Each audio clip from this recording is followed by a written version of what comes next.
শিক্ষা প্রতিষ্ঠানে শৃঙ্খলা ফেরাতে জাতীয় ছাত্র সংহতি সপ্তাহ ঘোষণা করেছে বৈষম্য বিরোধী ছাত্র আন্দোলন। সোমবার রাতে রাজধানীর বাংলা মোটরে বিভিন্ন ছাত্র সংগঠনের সাথে বৈঠক শেষে এ ঘোষণা দেন আহ্বায়ক হাসনাত আব্দুল্লাহ। তিনি বলেন, একতা ও সংহতির বার্তা নিয়ে প্রতিটি শিক্ষা প্রতিষ্ঠানে যাবেন তারা। 18টি ছাত্র সংগঠন বৈঠকে অংশ নেয়। এ সময় আলোচনায় উঠে আসে আন্তঃপ্রাতিষ্ঠানিক দ্বন্দ্ব। এছাড়া সংখ্যালঘু নির্যাতন নিয়েও আলোচনা হয়েছে বলে জানান হাসনাত আব্দুল্লাহ। তিনি আরও জানান, আওয়ামী লীগ কোনোভাবেই পুনর্বাসিত হবে না, এ বিষয়ে একমত সব ছাত্র সংগঠন। গত 3 জাতীয় নির্বাচনে যারা আওয়ামী লীগ থেকে নির্বাচিত হয়েছে তাদের সম্পদ বাজেয়াপ্ত করার দাবি জানান ছাত্রনেতারা।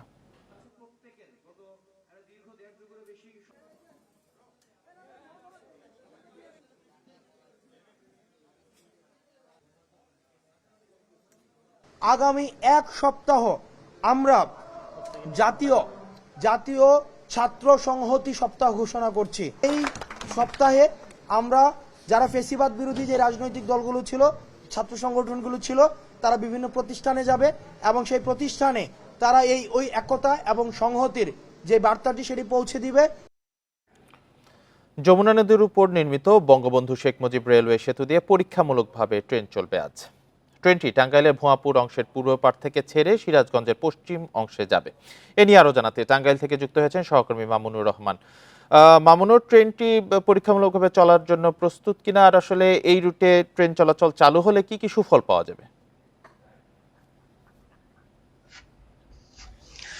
এখন পর্যন্ত এই পরীক্ষামূলক যে ট্রেনটি সেটা কিন্তু চলাচল শুরু করেনি, তবে অল্প কিছুক্ষণের মাঝে এটি চলাচল শুরু করবে। আমি যদি একটু দেখানোর চেষ্টা করি, এখন আমি আছি বঙ্গবন্ধু রেল সেতুর টাঙ্গাইল অংশের ঠিক মুখে। এখানেই বিভিন্ন কর্মকর্তারা রয়েছে, ইঞ্জিনিয়ার এবং এই ব্রিজ নির্মাণে যেসব দেশি বিদেশি প্রকৌশলী রয়েছে, ঠিকাদারি প্রতিষ্ঠানের লোকজন রয়েছে, তারা কিন্তু সেখানে রয়েছে এবং তারা যেটা বলছে যে অল্প কিছুক্ষণের মাঝেই টাঙ্গাইল অংশ থেকে একটি ট্রেন ছেড়ে যাবে এবং একইভাবে সিরাজগঞ্জ অংশ থেকে একটি ট্রেন আসবে এবং দুটি ট্রেন রেল সেতু ঠিক মাঝামাঝিতে তারা ক্রস করবে। তারা ক্রসের বিষয়টিও তারা দেখার চেষ্টা করবে। আমি যে রেলটি দেখানোর চেষ্টা করছি, পিছনে যে রেলটি, এই রেলটি অল্প কিছুক্ষণের মাঝেই এই সেতু দিয়ে প্রথমবারের মতো পরীক্ষামূলকভাবে যাবে বলে আমাদেরকে ব্রিজ সংশ্লিষ্ট যারা রয়েছে তারা আমাদেরকে জানিয়েছে। তো প্রথম বিষয়টি হচ্ছে যে আজকেই প্রথম পরীক্ষামূলক যাতায়াত করবে রেলটি এবং আপনি জানেন যে ডিসেম্বর মাসে এই রেল চলাচলটা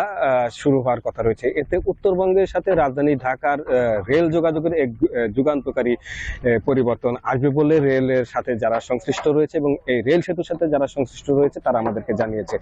যেমনটি বলছিলাম, আপনি জানেন যে যমুনা সেতুর উপরে আরেকটি সেতু রয়েছে, সড়ক সেতু রয়েছে, সেখানেও রেল লাইন রয়েছে এবং সেখানে একটি সিঙ্গেল লাইন থাকার কারণে রেল যোগাযোগটা খুব বেশি স্বাভাবিক হচ্ছে না, অর্থাৎ কাঙ্ক্ষিত মাত্রায় যেতে পারছে না। এছাড়া সেতুতে ঝুঁকি কমানোর কারণে রেলের গতি অনেক কমে গেছে, যেখানে সময় বেশি লাগছে। তো এই বঙ্গবন্ধু রেল সেতুর সাথে যারা সম্পৃক্ত তারা যেটা বলছে যে এই রেল সেতু চালু হলে উচ্চ গতি সম্পন্ন রেল চলাচল করতে পারবে এবং খুব দ্রুত সময়ের মাঝে রাজধানী ঢাকার সাথে উত্তরবঙ্গের যোগাযোগ হবে। সেক্ষেত্রে উত্তরবঙ্গের ব্যবসা বাণিজ্য যেমন প্রসার ঘটবে, তেমনি শিল্প প্রসারিত হবে এবং তাদের উৎপাদিত কৃষি পণ্য, যেটা খুবই গুরুত্বপূর্ণ, রাজধানীতে যেতে অনেক সময় লাগে এবং সড়ক পথে গেলে খরচ বেড়ে যায়, সেই খরচটি কমে আসবে, যার সুফল সেখানকার কৃষকরা পাওয়ার সাথে সাথে দেশের বিভিন্ন স্থানের যারা গ্রাহক রয়েছে, ভোক্তা রয়েছে, তারাও এই কৃষি পণ্য ন্যায্য মূল্য পাবে বা কাঙ্ক্ষিত মূল্য পাবে, এমনটি কিন্তু তারা আশা করছে। কিন্তু মূল বিষয়টি হচ্ছে যে রেল সেতু চালু হলেও এই টাঙ্গাইল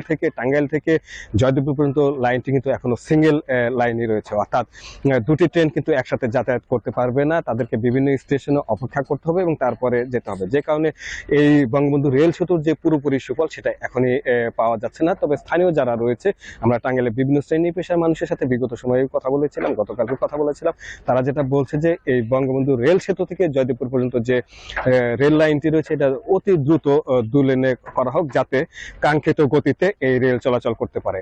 আমার কাছে এই হচ্ছে টাঙ্গাইল থেকে বঙ্গবন্ধু রেল সেতুর উপরে পরীক্ষামূলক রেল চালানোর প্রথম দিনের সর্বশেষ। টাঙ্গাইল থেকে জানাচ্ছিলেন সহকর্মী মামুনুর রহমান। কোনো গণমাধ্যমে হামলা সহ্য করা হবে না বলে হুঁশিয়ারি দিয়েছেন তথ্য উপদেষ্টা নাহিদ ইসলাম। বলেন, কোনো গণমাধ্যম বন্ধের পক্ষে নয় সরকার। সোমবার সন্ধ্যায় রাজধানীতে সংবাদ সম্মেলনে এই কথা বলেন তিনি। এদিকে সংবাদ মাধ্যমের স্বাধীনতা চরম আক্রমণের মুখে বলে মন্তব্য করেছে সংবাদপত্রের মালিকদের সংগঠন নোয়াব। সমসাময়িক ইস্যুতে সংবাদ সম্মেলন করেন তথ্য সম্প্রচার উপদেষ্টা নাহিদ ইসলাম এবং যুব ক্রীড়া উপদেষ্টা আসিফ মাহমুদ। সংবাদ সম্মেলনের শুরুতে প্রথম আলো নিয়ে বিক্ষোভের সমালোচনা করেন নাহিদ ইসলাম। প্রথম আলোর রাজশাহী কার্যালয়ে হামলার আইনি ব্যবস্থা নেওয়ার হুঁশিয়ারিও দেন তথ্য উপদেষ্টা। কোনো গণমাধ্যম বা পত্রিকার বিরুদ্ধে যদি জনগণের কোনো অংশের অভিযোগ থাকে, ক্ষুব্ধতা থাকে, তারা সেটি প্রকাশ করতে পারে, তবে সেটি অবশ্যই শান্তিপূর্ণভাবে হতে হবে। কোনো পত্রিকা অফিসে ভাঙচুর করা, সেটা পত্রিকা বন্ধের জন্য চাপ প্রয়োগ করা, সেটা আমরা সমর্থন করি না এবং এটা আমরা এই ধরনের ঘটনা পরবর্তীতে ঘটলে এটা টলারেট করা হবে না। এ সময় মিথ্যা আশ্বাস দিয়ে ঢাকার বাইরে থেকে শাহবাগে বিপুল সংখ্যক মানুষকে জড়ো করা হয়েছে বলে অভিযোগ করেন নাহিদ ইসলাম। জানান ওই সংগঠককে পুলিশ হেফাজতে নেওয়া হয়েছে। রাজধানীতে শিক্ষার্থীদের সংঘর্ষের ঘটনায় পুলিশ ও সেনাবাহিনী শেষ পর্যন্ত কাজ করেছে বলে জানান যুব ক্রীড়া উপদেষ্টা। বলেন, কেন এই ঘটনা ঘটল তা তদন্তের আগে বলা যাবে না। ভাঙচুর সহ হতাহতের বিষয়গুলোতে অবশ্যই আইনগতভাবে ব্যবস্থা নেওয়ার প্রক্রিয়া চলমান আছে। এই ধরনের ঘটনাকে আর কোনোভাবেই টলারেট করা হবে না। আইন শৃঙ্খলা বাহিনী সর্বোচ্চ চেষ্টা করেছে যে কোনো ধরনের সংঘর্ষ এড়াতে। কলেজ কর্তৃপক্ষ চেষ্টা করে যাচ্ছিল, কিন্তু কোনোভাবেই এই সংঘর্ষ এড়ানো যায়নি। উপদেষ্টাদের অভিযোগ, সরকারের কাজে ব্যাঘাত ঘটাতে ও লক্ষ্য নষ্ট করতে ষড়যন্ত্র চলছেই। দেশি বিদেশি ইন্ধন রয়েছে বলেও মন্তব্য করেন তারা। শাহাদাত স্বপন, ইন্ডিপেন্ডেন্ট নিউজ, ঢাকা। সাবেক স্বাস্থ্যমন্ত্রী জাহিদ মালেকের ১,০০০ কোটি টাকা পাচারের প্রমাণ পেয়েছে দুর্নীতি দমন কমিশন দুদক। পাশাপাশি তার ২০০ কোটি টাকার অবৈধ সম্পদের তথ্যও পেয়েছে অনুসন্ধানকারীরা। শুধু জাহিদ মালেক নয়, আওয়ামী লীগ সরকারের এমন ২৪ এমপি মন্ত্রী দুর্নীতির তথ্য প্রমাণ এখন দুদকের হাতে। শুধু অবৈধ সম্পদ নয়, আওয়ামী লীগ সরকারের মন্ত্রী এমপিদের হাজার হাজার কোটি টাকা পাচারের তথ্য প্রমাণও মিলেছে অনুসন্ধানে। টিআইবির তথ্য অনুযায়ী গত ১৫ বছরে ২৮ লাখ কোটি টাকা পাচার হয়েছে। ভারত, যুক্তরাষ্ট্র, যুক্তরাজ্য, কানাডা, অস্ট্রেলিয়া ও মধ্যপ্রাচ্যের বেশ কয়েকটি দেশে পাচার হয়েছে বেশিরভাগ টাকা। ৫ই আগস্ট পট পরিবর্তনের পর এ পর্যন্ত আওয়ামী লীগ সরকারের ২০০ এমপি ও মন্ত্রীর বিরুদ্ধে অনুসন্ধান শুরু করে দুদক, যার মধ্যে সাবেক স্বাস্থ্যমন্ত্রী জাহিদ মালেকের দুর্নীতির ফিরিস্তি সবচেয়ে লম্বা। এককভাবে ১,০০০ কোটি টাকা পাচারের তথ্য প্রমাণ তার বিরুদ্ধে। এছাড়া দেশেও তার প্রায় ২০০ কোটি টাকার অবৈধ সম্পদ। অনুসন্ধান টিম এই বিষয়ে দালিলিক প্রমাণাদি সংগ্রহ করছেন এবং দালিলিক প্রমাণাদি সংগ্রহ শেষে তারা প্রতিবেদন দাখিল করবেন কমিশনের নিকট এবং কমিশনের অনুমোদন ক্রমে পরবর্তীতে এই বিষয়ে ব্যবস্থা নেওয়া হবে। এছাড়া সাবেক খাদ্যমন্ত্রী সাধন চন্দ্র মজুমদারের বিরুদ্ধে নিম্নমানের খাদ্য, বিশেষ করে গম আমদানির অভিযোগ পাওয়া গেছে। তার বিরুদ্ধে নিয়োগ বাণিজ্যের তথ্যও আছে দুদকের কাছে। এটা ডিপেন্ড করা হচ্ছে অভিযোগের ধরনের উপর।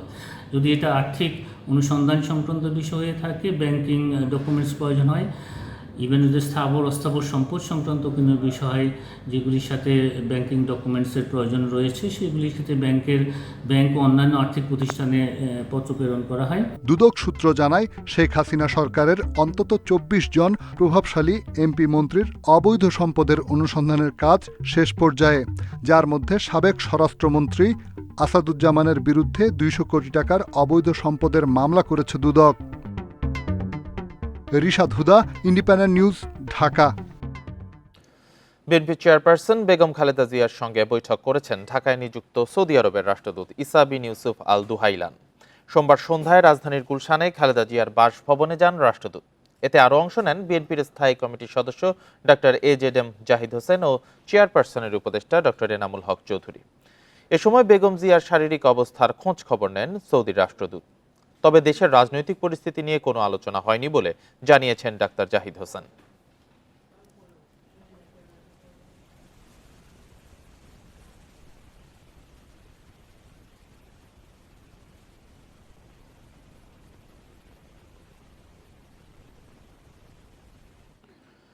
সাবেক স্বৈরাচারের পুনর্বাসন ঠেকাতে পতিত সরকারের প্রত্যেককে বিচারের মুখোমুখি করতে হবে বলে মন্তব্য করেছেন বিএনপির ভারপ্রাপ্ত চেয়ারম্যান তারেক রহমান।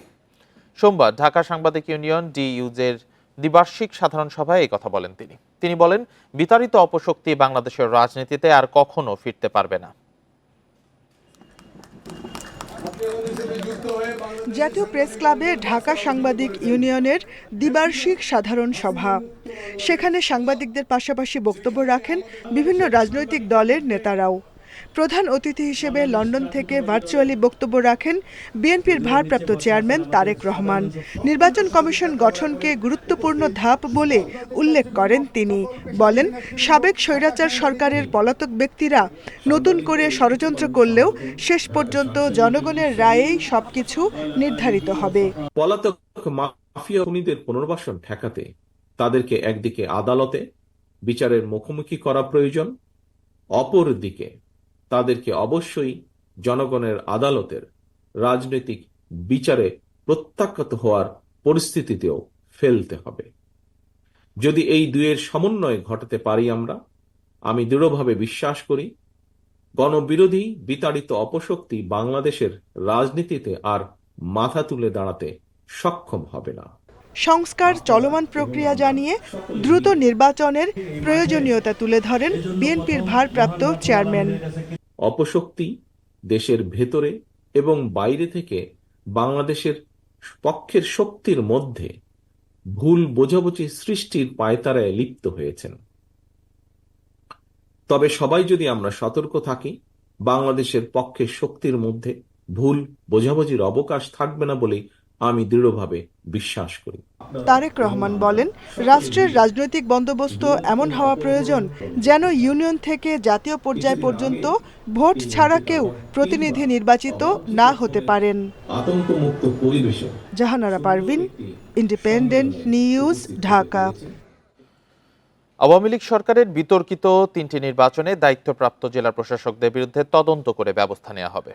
এরই মধ্যে 2014 সালে নির্বাচনে দায়িত্বপ্রাপ্তদের তালিকা তৈরির কাজ শুরু হয়েছে। জনপ্রশাসন মন্ত্রণালয় বলছে, পেশাদারিত্ব ভুলে যারা দলীয় কর্মীর ভূমিকা পালন করেছে তাদের ছাড় দেয়া হবে না। আওয়ামী লীগের সময়ের 3 নির্বাচনই ছিল চরম বিতর্কিত। 2014 সালের নির্বাচন ছিল একতরফা, 2018 সালের নির্বাচনে দিনের ভোট রাতে দেওয়ার অভিযোগ, আর সবশেষ 2024-এর নির্বাচন পরিচিতি পায় ডামি নির্বাচন হিসেবে।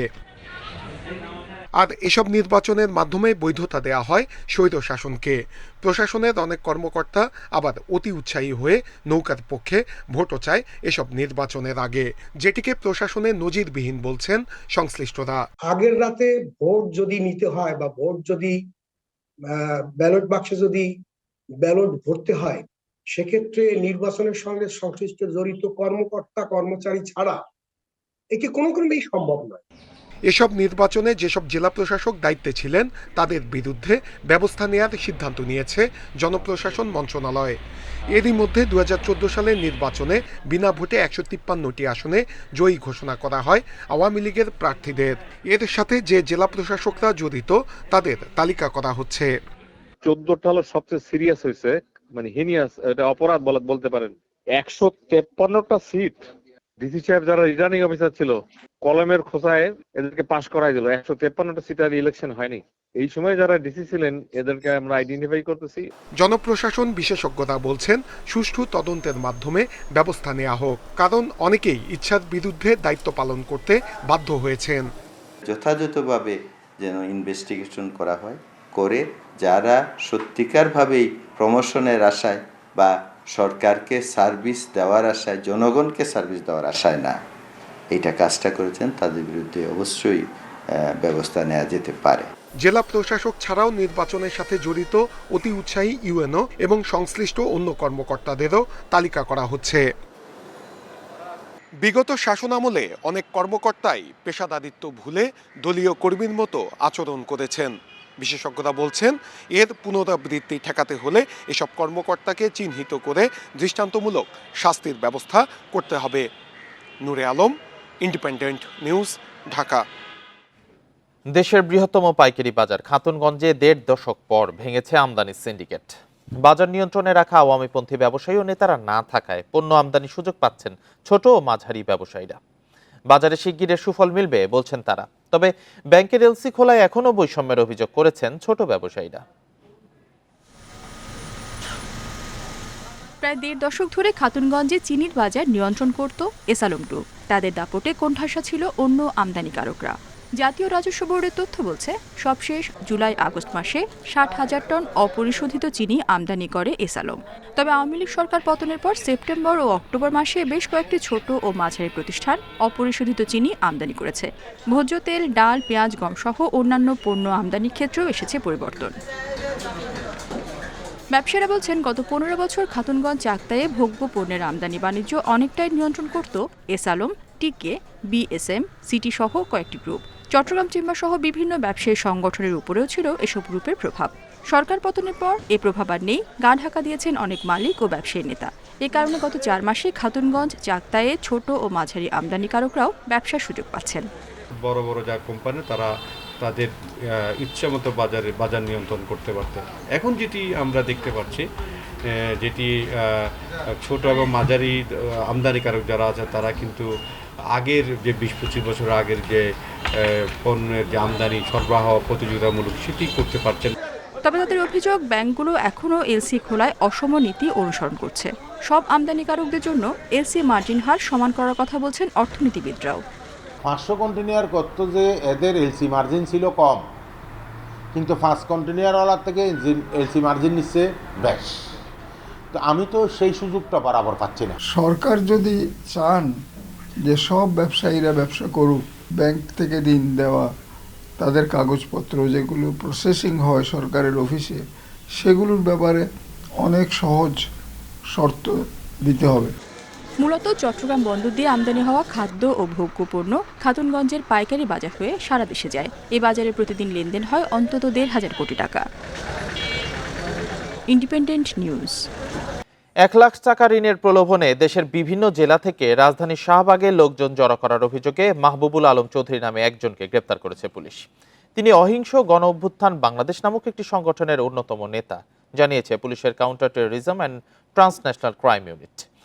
গোপন সংবাদের ভিত্তিতে সোমবার রাত ৮টার দিকে রাজধানীর শান্তিনগরে অভিযান চালিয়ে মাহবুবুল আলমকে গ্রেপ্তার করা হয়। এর আগে সোমবার ভোরে ১ লাখ টাকা করে ঋণ দেওয়ার প্রলোভন দেখিয়ে দেশের বিভিন্ন এলাকা থেকে লোকজনকে এনে রাজধানীর শাহবাগে সমবেত করার চেষ্টা করে অহিংস গণ অভ্যুত্থান বাংলাদেশ নামের সংগঠন। প্রলোভনে পড়া ভুক্তভোগী ও শাহবাগ পুলিশ এই তথ্য নিশ্চিত করেছে। মাহবুবুল আলম ওই সংগঠনের কেন্দ্রীয় কমিটির সিনিয়র যুগ্ম সদস্য সচিব ও অন্যতম আহ্বায়ক।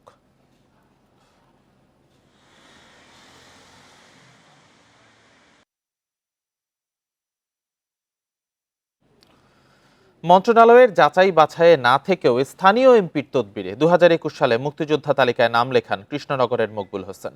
মুক্তিযোদ্ধা কোটায় পুলিশ কর্মকর্তা ও বিশ্ববিদ্যালয়ে চাকরি করছেন তার এক ছেলে ও এক মেয়ে। পরিবারের বিরুদ্ধে জমি দখল, জালিয়াতি সহ নানা অভিযোগ এলাকাবাসী। ভুয়া মুক্তিযোদ্ধার বিষয়টি তদন্ত করছে জেলা প্রশাসন। লাল মুক্তিবার্তা অনুযায়ী যশোরের ঝিকরগাছায় মুক্তিযোদ্ধা হিসেবে তালিকাভুক্ত হন ১২৭ জন। বিভিন্ন সময়ে সংযোজনে উপজেলায় বর্তমানে মুক্তিযোদ্ধার সংখ্যা বেড়ে ৩১৬ জন। ঝিকরগাছায় কৃষ্ণনগরের পাঁচু বিশ্বাসের ছেলে মকবুল হোসেন আছেন নতুন তালিকার ২৮১ নম্বরে।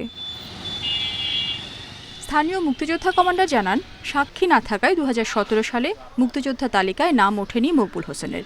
২০২১ সালে নাম অন্তর্ভুক্তির আবেদন করেও যাচাই বাছাই কমিটিতে হাজির হননি তিনি। পরে স্থানীয় সংসদ সদস্য নাসির উদ্দিনের তদবিরে তালিকায় নাম তোলেন মকবুল হোসেন। তবে তিনি কবে, কোথায় প্রশিক্ষণ নিয়েছেন বা যুদ্ধে অংশ নিয়েছেন তা জানেন না এলাকার মুক্তিযোদ্ধারা। ১৬-১৭ বছরের যে অনিয়মগুলো হয়েছে তার মধ্যে এটাও একটা, যে অনেক অমুক্তিযোদ্ধারা মুক্তিযোদ্ধার নাম লেখায় বিতর্কের সৃষ্টি করেছে মুক্তিযোদ্ধাদের ক্ষেত্রে। গেজেট নেওয়ার পরে ওই পর্যন্ত অফ করে দিল, দেওয়ার পরে এখন ২৮০০, ২৯০০, ২৭০০ পর্যন্ত চলে গেছে ওরা। ওই গেজেটের পরে একটা সমন্বয় তালিকা করে একটা সার্টিফিকেট দেওয়ার পর এরাই চাকরিগুলো দিয়ে দিয়েছে। মুক্তিযোদ্ধা তালিকায় মকবুল হোসেনের নাম নিয়ে প্রশ্ন তুলেছেন স্থানীয়রাও। তার পরিবারের বিরুদ্ধে অবৈধ প্রভাব খাটানো সহ নানা অভিযোগ এলাকাবাসীর। মুক্তিযোদ্ধা কখনো ছিল না, কখনো ছিল না মুক্তিযোদ্ধা। কোনটা মুক্তিযোদ্ধা? মুক্তিযোদ্ধা কি ছিল? কোন মুক্তিযোদ্ধা হয় ও? ভুয়া মুক্তিযোদ্ধার অভিযোগ নিয়ে তদন্ত চলছে, জানিয়েছেন জেলা প্রশাসক। প্রতিবেদন পাওয়ার পর নেওয়া হবে ব্যবস্থা। তদন্ত হলে যদি তিনি সত্যিকার মুক্তিযোদ্ধা না হয়ে থাকেন, তাহলে মুক্তিযোদ্ধা হিসেবে তিনি যে সুযোগ সুবিধাগুলো নিয়েছেন বা তার সন্তানরা যে সুযোগ সুবিধা নিয়েছে, সেটা রাষ্ট্র সেই অনুযায়ী পরবর্তী ব্যবস্থা গ্রহণ করবে।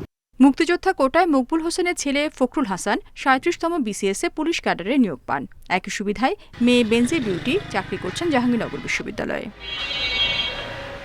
Independent news.